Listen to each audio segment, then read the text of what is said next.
Live. Grace looking wonderful, by the way. I'm totally windblown.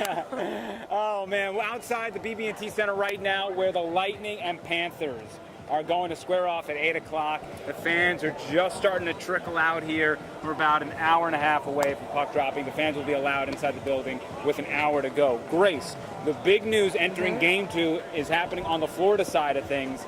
Bobrovsky is out and Krieger is in.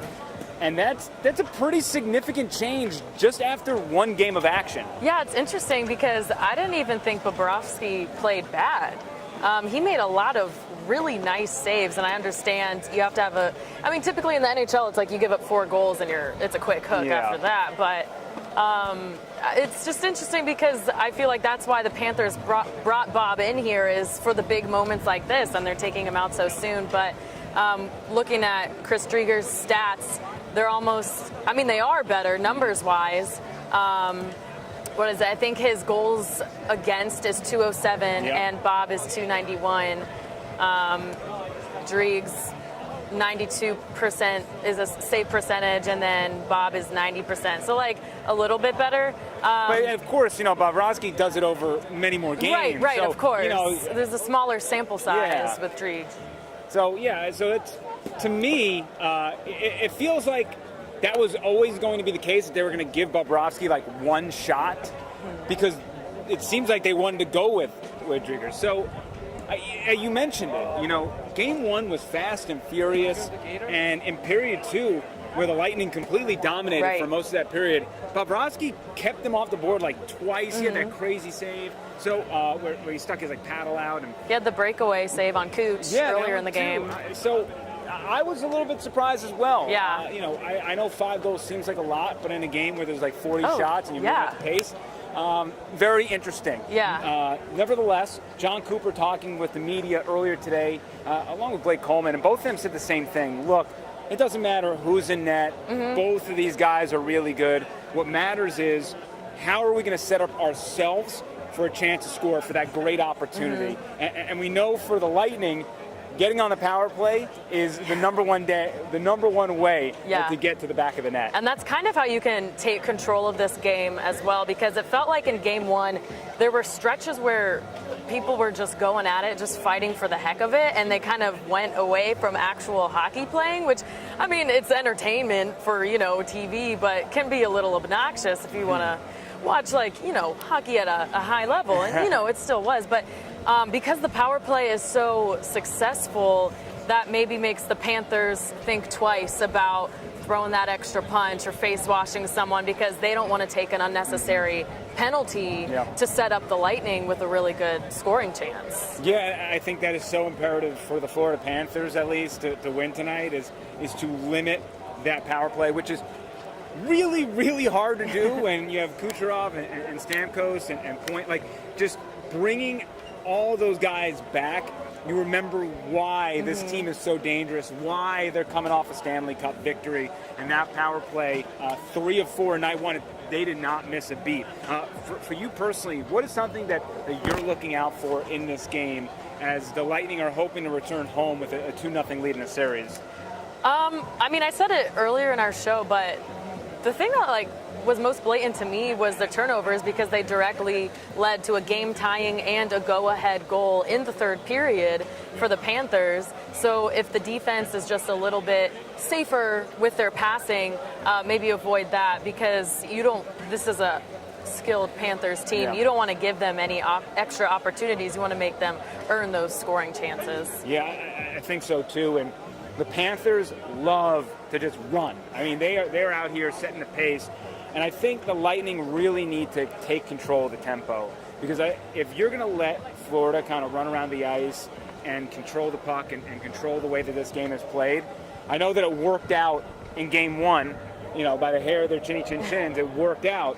But if you continuously do that over a larger sample size, I think the Lightning will be in trouble. We saw that a little bit during the season, and yes, that's without Kucherov and Stamkos and all these guys. I'm well aware of that. But getting blown out 5-1 or 4-0 in those last couple games, that still tells you something about, hey, we can run on you a little bit. So putting that all aside, it's very exciting to see what Nikita Kucherov is going to do man. in his second game of the season. All right, not just the playoffs, second game of the season. That's crazy. And I loved the jokes on Twitter. Everyone was like, hey, who's this new guy for the Lightning? He's pretty good. But yeah, to come out like that in your season debut 8 months away from game action, and that's hard too because you can't replicate the game experience in practice in any form. Taking hits, like you're not going to let your team take hits against one of your best players. I mean, they do battle drills and stuff, but to come out, right away and hit someone on his first shift, and Cooch said that post game, like that was his goal. And then getting involved in the scrums, not shying away from anything. So he was there helping in the physicality sense and also in the scoring sense. It was just really awesome to see the high praise he got from all his teammates, saying that no one prepares like Cooch. He's always on the ice practicing his stick skills. So it was great to see, and I know everyone's talking about his 2 goals, but the play that really stood out to me was Brayden Point's first goal on the power play, which tied the game at 4 apiece, because the opponent respects Cooch so much that he faked out the goaltender on his fake shot attempt. The goaltender slided all the way over, and Brayden Point had a wide open net. Cooch fed him the puck, and the rest is history. But I think Pointer was actually a little surprised too. I mean, he just kind of slapped it home. But yeah, I mean, Cooch. Wow, I mean, he's just such a smart player, and that's a great observation because that's exactly what happened. Was he knew that Bobrovsky was worried about him. He knew that he scored twice on him. So I don't blame Bob for shading over. That's just an amazing player doing amazing things. Just so much excitement between these 2 Florida teams. At 5 o'clock tonight, we even had the flurry of showers coming down on me just to make the Sunshine Showdown a little more dramatic, a little more appropriate what's to happen. But at 5 o'clock, you did a great story just about the interest in this part of town and the Panthers and their TV ratings. We know in Tampa Bay and the surrounding areas how passionate we are about the Lightning, but down here, it's starting to catch on. Right. Yeah, I always think it's interesting how people nationally, talk about these 2 teams and they're like, oh, the success of the Lightning is going to make hockey so much bigger in Florida. It's like, buddy, have you been down here? Like, no, we've been new. We know the Lightning are popular. But yeah, in South Florida, once the Panthers kind of tapered off, so did the interest. But I was able to talk to Valley Sports, who carries the games, and Panthers are coming off their most successful season in team history in terms of TV ratings. And the Lightning actually had an increase as well. I believe it was a 14% increase in local ratings. Hello. And then, hi guys, get a little close up there. Oh, that looks so much better. Good job, Evan. See, that's what I'm trying. So even the Lightning's ratings went up, and then now we're able to stream games. So the streaming went up 50%, and now you have fans in South Florida who maybe want to watch Lightning games, or fans in Pensacola or in Jacksonville. So now they can reel in fans from all over the state instead of just locally. And when you have both teams going at it with a game like you had in night 1 where it's just nonstop action, I mean, that's really what brings in new interest. Yeah, I mean, if you were looking on social media, just every hockey fan, pundit, whoever you're looking at, they were all just saying the best things about that game. We were inside the arena, and we were feeling it. I mean, it was awesome. Even the pregame, look, 9,000 plus inside this building. But it felt full. It did. It had roughly 50% capacity. Yesterday, Carolina Hurricanes did have a packed house. So you're wondering that after maybe the first round series, we're going to see things amp up, at least with the people in the building and COVID numbers going down and whatnot. So something to look at there. But the experience inside that building, at least for me personally, I had goosebumps. And I know the players talked about that as well. Just kind of being nervous again. Right. And even the Panthers post-game, even though they're coming off a loss, they talked about how awesome it was being in that playoff environment once again. And they gave props to the fans, too. So, they were even in a good mood after a loss because everyone just respected what a battle that was on the ice. And I will say this, Lightning fans, even though only 7,000 will be allowed in Amalie, they have a lot of work to do to match the energy in here. So I'm really hoping you guys show up. Yeah, and we know that we know you will. We know the Bolts fans will. I also want to circle back to Kucherov for a couple seconds, because this was a big talker online. A lot of hockey fans upset that Kucherov was on the long-term IR. See, here's the thing. When you're injured and you come back, you score 2 goals and a helper, there's a lot of suspicion saying, like, hey, this guy looks pretty darn good. I thought he was injured. Why, salary cap manipulation. Joe Smith had a great piece in The Athletic just saying what he's heard. And look, from who he's talking to, other people that we know in the media that are plugged in, it's legit. I mean, the guy was hurt. It's a hip. I mean, he went through hip surgery.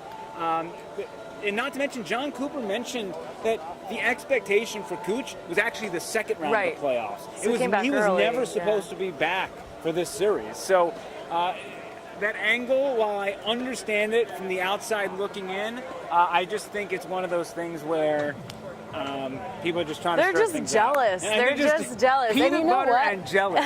And you know what? Even it's not cheating, because finding loopholes, if there's going to be a cap and you find a way to beat it, that's just part of the business. Patty Kane, that's the Blackhawks, part of the game.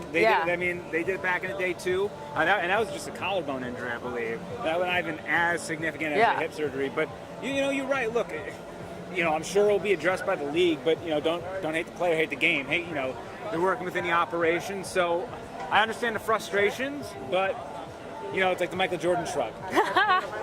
Yes. Okay, so I'm going to put you on the spot. One player who you're honing on tonight for the Lightning that maybe you sense a goal, or maybe someone that you sense is doing big things. How about Victor Hedman? Okay. He had 2 assists last game. He should get some more scoring chances now on the power play, now that Kucherov is opening the ice again. Maybe the Panthers will be watching out for Pointer and Cooch now, and something opens up for Hetty. So he certainly deserves it. I think that would be cool to see him score. Yeah, I'm going to go Yanni Gourde. It's funny. We were at in Fort Lauderdale at the beach, and we had a big Yanni guy there. But he's been one of the most consistent players throughout the season. I know he's on the third line now, but every time that guy's on the ice, he makes something good happen. Tough, yeah. He's just one of those dudes that not necessarily is gonna be an all-star or whatever might have you, but he's just a guy that helps you win, and you need some of those players to catapult you to the Stanley Cup run. Yeah, he's gritty. Yeah, and then and finally, just the last thoughts of Game 1 before heading into the arena and focusing on Game 2. The big thing is, when you looked at the analytics and the pace of play and all this stuff, for the most part, it was a very even game. The one staggering difference were those hits from the Panthers. They definitely had more than Tampa Bay, and maybe a part of that was them being very eager and it hurting them a little bit. Maybe another part of this is the Lightning getting eased into the playoff series with a lot of guys out due to injury. Yeah. But it's going to be very interesting to see how physical these teams are going to be. John Cooper says he does not think there are going to be as many 4-on-4 opportunities tonight. He thinks that both teams are going to tame it down, especially because that was the difference in Game 1. Right. So that doesn't necessarily make us happy. We want to see the fights. We want to see all the action. I'm sure there will be a lot of chippiness there.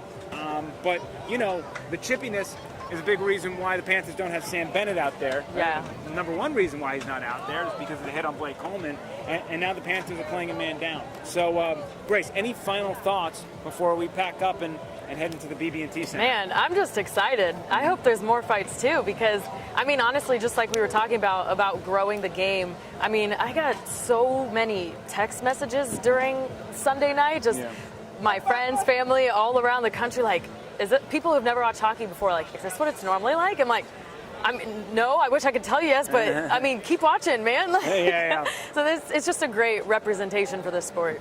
Yeah, and I will say this, no matter if you're a casual fan or not, playoff hockey is just the best. Nothing beats it. Playoff hockey is just phenomenal. The one and done in the NFL is cool as well, but the fact that these teams get to play each other so many times, that intensity and the speed of the game, as you mentioned, it's been so much fun. And look, the Lightning trying to go up 2-0 on the Panthers. Ryan Bass with a great stat today on 10 Tampa Bay, saying that 90% of teams that go up 2-0 in a series end up winning the whole thing. So we're excited to see what goes down. Remember, you can have all of your Lightning action right here on 10 Tampa Bay. If you're watching us, you're on our Facebook page, so thank you very much. Continue to comment at the bottom. We will try to answer as many as we can. And then also follow us on all of our social media platforms and check us out on Nightside starting at 11 o'clock. We expect the game to be over around 10:45. That's if it ends in regulation. Every game's going to overtime these days. Yeah, it's the cool thing to do, I guess. It is. It's hip. So we're excited to be out here. We're excited to bring you all the action, and thank you so much for joining us.